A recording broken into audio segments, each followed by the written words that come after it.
మనం ఏం పని చేస్తున్నామన్నది ముఖ్యం కాదండి, చేసే పని మనసుకు ఇష్టపడి చేస్తున్నామా అనేది ముఖ్యం.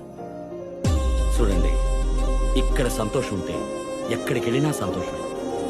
ఇక్కడ సంతోషం లేదనుకోండి, ఎక్కడికి వెళ్ళినా